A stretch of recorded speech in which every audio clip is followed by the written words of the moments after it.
Okay, this video is a continuation from the previous, where we were looking at different types of vector applications. So in this video, we are going to look at what are called vertical circles.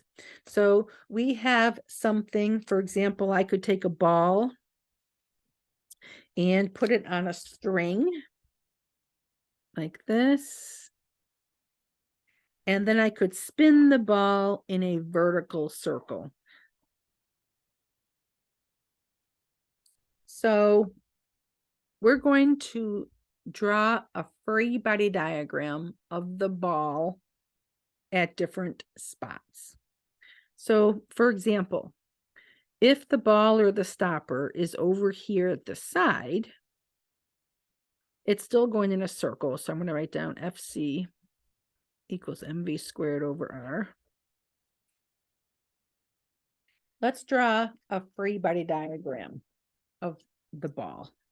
So there's string going towards the center, that would be FT. And the weight vector, FW, the ball points down. But this FC needs to be replaced by what's going towards the center. And what's going towards the center is the tension.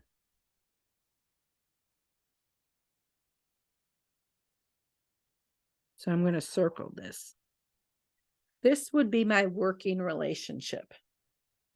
The FW doesn't come into play because it's not going towards the center. All right, but now what if my ball was down here at the bottom? So when my ball's down here at the bottom, I still have tension going towards the center of the circle, and I have an FW going down.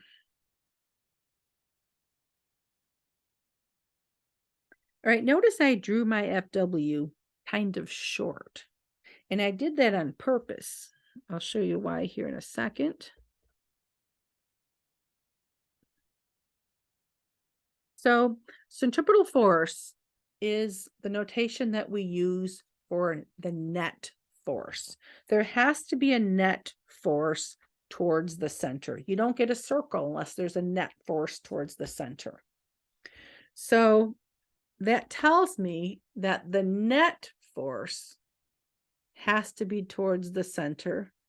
So FT has to be longer than FW because FW is working directly against me. This FW didn't have anything to do with FT, but this is working against me. So the net force is going to be like the big force minus the little force.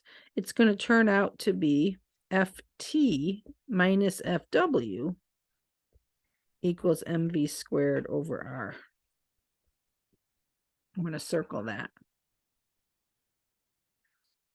So they can't be equal, because if they were equal, I wouldn't have a net force towards the center.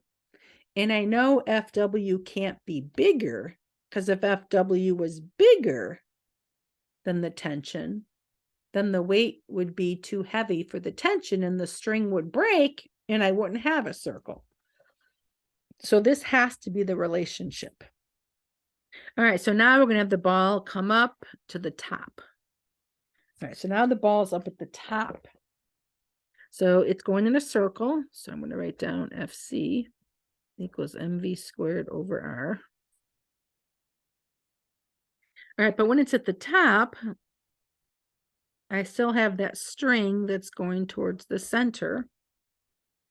And if I drew the weight vector, I don't really know how long it is. All I know is that it's pointing down. And so the net force towards the center ends up being FT plus FW in this situation. So my point here is that this is not something you can memorize because every picture and every situation is different. You just have to draw the picture, figure out the free body diagram at that location and then just use common sense to figure out what the working relationship is. And so it's very common to talk about vertical circles with something tied to a string that involves tension. It's also common to have something going in a vertical circle that involves the normal force.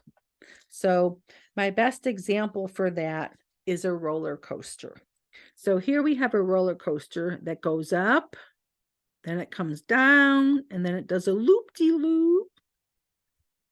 And we're going to look at the roller coaster when it's at this position, when it's down here, and then when it's right here. So let's start with this one. The car on the top of the road trails right here. So I will just kind of turn it into a box. All right, so when it's at the top, so even though it's like going over a hill, I can, in my mind, picture that that hill is part of a circle. So that tells me that there has to be a net force going towards the center. So the weight of the coaster would be pointing down, but there is a normal force. Let's talk about that for a minute. If the roller coaster was sitting on a flat road, then you would have FW, and it would equal Fn. But FW does not equal Fn when it's in a circle. But Fn still exists. So coaster pushes on track, track pushes back on coaster. That's what Fn is. Fn. All right. Fn has to be smaller than Fw. I know that because there has to be a net force towards the center. And so my net force is going to be the big force, Fw, minus Fn, because they're happening in that same direction. These two forces were not happening in the same direction. So this is going to be Fw minus Fn equals mv squared over r.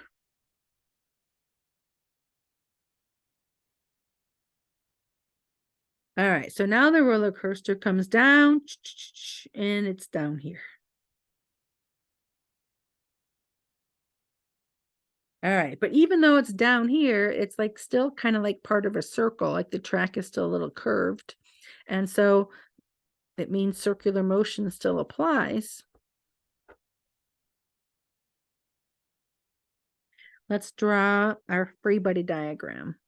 So I know there has to be a net force towards the center. And I know FW has to point down. Coaster pushes on track, track pushes back up on coaster.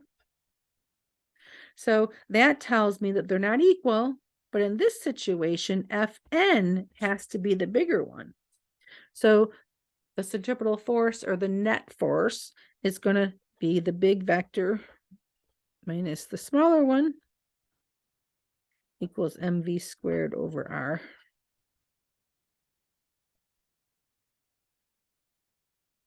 All right, so that relationship would be for that one. All right, lastly, it's going to come up, it's going to go down, and now it's upside down right here. So FW for sure points down, and Fn is the track pushing back on the coaster. The track pushing on the coaster is also going to be going down. They're both pointing down. Honestly, I don't know which one's bigger, but all I do know is that both of them point towards the center. So this will be FW plus Fn equals mv squared over R. So again, the secret to this is drawing a free body diagram, using common sense, trying to figure out which vector has to be bigger than the other one, and then writing that mathematically. I hope this helps.